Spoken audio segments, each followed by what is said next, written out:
Ok, très bien. C'est trop beau. Alors, Un petit filtre. hello tout le monde, je suis super contente de vous retrouver dans une nouvelle vidéo. Aujourd'hui, comme vous pouvez voir, je ne suis pas toute seule, je suis avec un pied. Et je suis aussi avec ma jambe en mouvement. Ah, par contre, t'as oublié Voilà. de mettre des mots dans ta phrase. Ça fait dire bonjour, avec un pied et ma jambe. Cule pas sur Je ma chaîne resitue le YouTube. contexte, on a tourné une vidéo avant, il ne savait pas articuler, c'était un enfer. Donc maintenant, c'est mon tour parce que c'est ma vidéo. Bref, Greg, présente-toi. Voilà. Moi, je suis kiné, je suis thérapeute manuel et j'accueille Marine Leleu aujourd'hui sur sa chaîne YouTube. On va se marrer, je crois.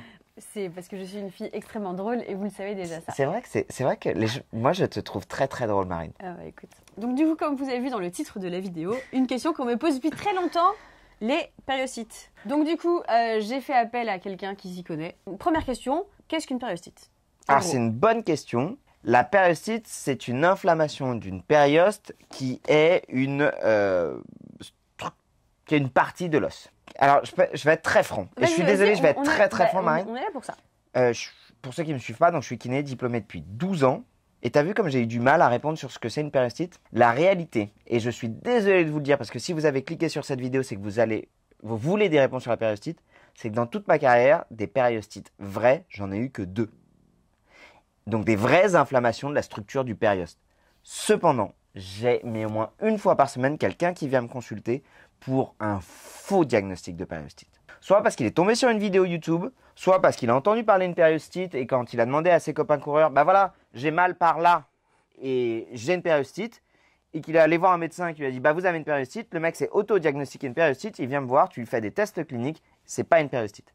C'est vrai qu'en plus, c'est un peu le mal T'as vu des comme je suis coureurs. vénère un peu? Ah non, Ouais, mais c'est oui, bien. non, mais Mais c'est un petit peu le mal des coureurs et dès qu'on a mal devant, on pense que c'est le périoste et ce qui peut être bon. autre chose. Et en fait, je pense que déjà, en fait, avant de parler de périostite, ce que je vais vous présenter, c'est juste comprendre ce qui peut être de l'ordre d'une périostite et du coup mettre en place les solutions de périostite, surtout comprendre ce qui n'est pas une périostite et proposer une autre solution. L'erreur, en fait, c'est d'abord une erreur de diagnostic. C'est un peu comme si tu prenais le train, tu penses arriver à Bordeaux et là, tu es à Lyon et tu dis, je comprends pas, la gare de Bordeaux, elle est naze. Bah ouais, c'est normal, tu es à Lyon. Donc si tu veux acheter des cannelés, alors tout d'abord, en fait, on va partir sur ce que les Anglais appellent les MTSS, Medial Tibial Stress Syndrome.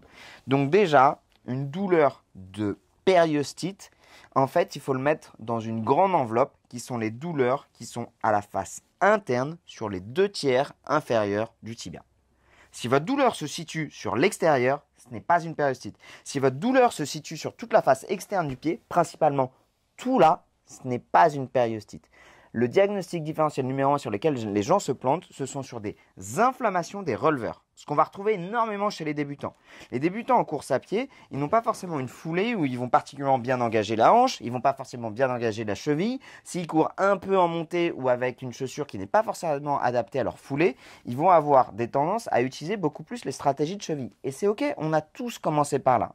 Et souvent, eux, au bout de 3 semaines, 1 mois, 3 mois de course à pied, ou alors quand ils changent juste de terrain, quand ils changent juste de chaussures, bref, en gros, quand ils modifient leur stress mécanique, on parlera souvent de stress mécanique. Stress mécanique, c'est tout simplement le stress mécanique, c'est uniquement en fait le nombre de fois où tu vas courir. Eh bien, si tu as des douleurs au niveau de la face externe sur le trajet des muscles qui réalisent le relevage du pied, ce n'est pas une périostite, c'est plutôt une légère tendinite ou une petite irritation des tissus qui font le relevage du pied. Ça, c'est au moins 80% des gens qui viennent me consulter pour une douleur périostite. En fait, ils ont juste une petite irritation des releveurs. Comment est-ce qu'on traite ça? Comme d'habitude, et en course à pied, c'est vraiment ce qui fonctionne le mieux. Et merci de m'avoir invité, mais pour être très franc, je ne suis pas une référence en course à pied. Il y a tout un tas de coureurs, de kinés qui sont spécialisés dans ce qu'on appelle la clinique du coureur, qui sont bien meilleurs que moi pour en parler. Tu pourras en inviter certains sur ta chaîne. Je crois qu'il y aura une vraie value pour toute ta communauté qui suit ça. Si jamais vous avez une douleur du coup sur la face externe du pied, le mieux, comme d'habitude, revoyez votre volume d'entraînement, revoyez là où vous courez. Évitez de courir sur des distances qui reproduisent vos symptômes. Évitez de courir sur des surfaces qui reproduisent vos symptômes. Si vous avez changé de chaussures récemment et que vous n'aviez pas de symptômes avant, revenez au type de chaussures que vous aviez avant. Ça, c'est vraiment les critères de base. Ensuite de ça, si vous avez des douleurs, pensez à la remise en charge progressive. Et pour ça, plus spécifiquement, justement, ces releveurs. Vous prenez un élastique, vous mettez assis au bout d'une table. Et là, si votre douleur, elle apparaît, tu me vois la guille? Sur la face externe, tout simplement, vous allez vous entraîner spécifiquement à retravailler cette structure-là. Ça, tu en as fait beaucoup sur tes releveurs. Donc, on traite ça un peu comme une tendinopathie au niveau des releveurs. Vous pouvez, si jamais c'est trop tendu que ça fait mal, venir les étirer en faisant ce type de mouvement-là. On va faire tout l'inverse. On peut même imaginer, pourquoi pas, vous êtes normalement par terre, excuse-moi Marine, je change de pied, mais vous l'aurez compris, je mets mon tibia légèrement en rotation interne, je vais mettre le corps musculaire de mes releveurs sur le rouleau de massage et je vais venir m'amasser là. Ça fait une bonne miniature de vidéo. C'est parfait. Ok. Pour vous dire que ce que je vous propose, c'est efficace pour des douleurs sur les releveurs qui n'est pas une périostite. Revenons-en à la périostite. La périostite, c'est des douleurs sur les 2/3 inférieurs de la partie médiane du pied et principalement qu'on va essayer de reproduire à la palpation de l'os. Allonge-toi sur le dos, je vais te montrer. Ce que les gens vont retrouver, c'est évidemment une reproduction de leurs symptômes lors de leur activité sportive, la course à pied principalement. Et donc ce que vous devez reproduire, c'est vraiment à la palpation, sur une surface de 5 cm, une douleur. Ouais. Si c'est diffus, ça ressemble vraiment à une périostite, une inflammation plutôt globalisée du périoste. Si c'est très précis, ça peut être une fracture de fatigue. Une fois que ça ressemble à une fracture de fatigue, il faut traiter ça comme une fracture de fatigue plutôt par le repos. Si c'est plutôt une périostite, et vous passerez une radio ou parfois même une scintigraphie ou une IRM pour le confirmer, si c'est une périostite, il faut traiter ça par une remise en charge progressive, exactement comme je l'ai évoqué tout à l'heure, sur une gestion du stress mécanique, identifier tous les facteurs qui recréent la douleur, diminuer le volume d'entraînement pendant longtemps pour continuer à créer une adaptation, pas tout arrêter, mais juste pas continuer à courir dans la douleur. Souvent, ce que j'explique aux gens, c'est qu'il est parfois nécessaire de s'arrêter. Maintenant, quand on vous dit de vous arrêter, il faut vous poser 3 questions. Pourquoi? Quelle est la raison anatomique qui m'oblige à un arrêt? Par exemple, quand tu viens de faire un arrêt cardiaque, c'est peut-être pas le moment de refaire du sport. Quand tu viens de choper le Covid, on sait que malheureusement, y compris chez les jeunes sportifs, on peut développer des inflammations et des infections du péricarde. C'est pas ma spécialité, il y a des cardiologues qui ont fait des vidéos là-dessus. Ou sur une grosse fracture. Une fracture lombaire, tu dois t'arrêter. Tu dois bouger ni les jambes ni les bras. Donc ça arrive de devoir s'arrêter. Maintenant, pourquoi je dois m'arrêter? Pendant combien de temps? Quasiment tout le corps a des capacités de cicatrisation. Donc, le délai de cicatrisation moyen des tissus de notre corps, il est de l'ordre de 3 mois. Donc, c'est rare d'avoir un arrêt du sport qui dépasse 3 mois. Donc, pour combien de temps? Et surtout, la question la plus importante, c'est comment est-ce que je peux adapter pendant ce temps-là? Et en effet, typiquement sur une fracture du plateau tibial, tu peux continuer à travailler le haut du corps. Tu peux adapter. Sur une fracture de côte, il n'y a pas grand-chose à faire et tu dois juste attendre. Donc tu vois, c'est pour ça que c'est toujours ces 3 questions qu'on doit vous poser quand on vous dit d'arrêter le sport. Tu vois, j'ai pu donner un peu des pistes de traitement sur une petite irritation des releveurs, ce qu'on doit faire sur une fracture, mais finalement sur la périostite, j'ai rien donné pour la bonne et simple raison que, y compris aujourd'hui en 2022, on ne sait pas exactement ce qui fonctionne. Ça va dépendre de vachement des athlètes. Je sais que certains vont être améliorés par de la compression, là où pour d'autres, ça va augmenter leurs symptômes. Certains vont être améliorés par le froid, là où pour d'autres, ça ne va rien faire. Certains vont être améliorés par des ondes de choc, là où pour d'autres, ça va augmenter et exacerber les douleurs. Donc en fait, il faut comprendre que sur certaines pathologies, on en est encore parfois au balbutiement des modes de traitement. Par contre, là où il y a un vrai consensus, c'est sur cette notion de gestion du stress mécanique. Pour faire très simple, et ça vaut pour beaucoup de douleurs du système musculo-squelettique, vous avez fait trop vite, trop fort, trop longtemps sur une structure qui n'était pas entraînée à encaisser aussi fort, aussi vite, aussi longtemps. Très souvent, quand c'est des gens qui se mettent à préparer un marathon, à préparer une course, qui se mettent au running, qui se mettent qui changent en fait des habitudes et qui pensent que c'est quelque chose de bien pour leur corps. Parce qu'ils disent, je prépare un truc, je commence à faire ça, à faire ça, à faire ça. Et c'est vrai que je pense qu'il y a surtout, comme tu disais très bien, le stress mécanique qui est complètement différent d'un individu à l'autre. Ça dépend de son passé, ça dépend de son pédigré, ça dépend de son rythme de vie, ça dépend de ça, éventuellement peut-être surcharge pondérale ou ça pas peut aussi. changer. En fait, ce que tu dis, c'est exactement ça. C'est une accumulation de facteurs. Le poids peut en faire partie, la nutrition. Typiquement, ça va être quelqu'un qui va se mettre à un marathon, qui va passer full running. Et le mec, il passe de je cours une fois tous les 15 jours à je cours 3 fois par semaine, mais en même temps, je me rends compte que je veux remettre mon alimentation en changeant, et en même temps, je monte ma boîte, ou alors je viens d'avoir un gamin, et là, en fait, il y a tout qui change. Je pense que aussi il y a tellement de choses que les gens ne prennent pas forcément en compte, et en fait, ils se disent, j'ai mal, voilà. Et en fait, alors que ce soit périostite ou non, tu me dis si je me trompe, mais c'est pas quelque chose de grave jusqu'à ce que ça arrive à la fracture de fatigue. Qui est encore en soi pas grave. Voilà, oui, non, c'est sûr, c'est pas de toute façon. Mais donc du coup, comme c'est grave et on a mal, mais on peut continuer à s'entraîner, c'est ça qui est difficile. Je trouve que les blessures, quand on est blessé et que ça nous oblige pas malheureusement ou heureusement à rester alité, je trouve que c'est les blessures qui sont les plus dures à gérer. Je suis entièrement d'accord avec toi et moi, c'est ce que j'explique et c'est vraiment notre job à nous en tant que kiné.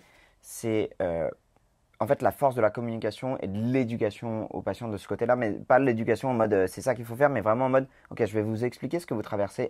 De comprendre que la blessure fait partie de la vie du sportif. Ouais. La blessure, vraiment, ça fait partie. Il y a beaucoup d'éléments aléatoires autour de l'entraînement. On est des humains, on n'est pas des machines. Si on était capable de s'entraîner comme des voitures, on aurait toujours une amélioration de nos performances. Or, on est tributaire de beaucoup de facteurs. Posez-vous toujours cette question-là. Est-ce que je veux que ma carrière sportive, carrière au sens amateur aussi du terme, elle fasse un pic avec j'ai été super bon de mes 25 à mes 27 ans et j'étais au top. Et après, en fait, de mes 27 ans, j'ai plein de blessures et je régresse et moralement, ça va pas et je régresse et au bout d'un moment, à 42, je suis obligé de tout arrêter.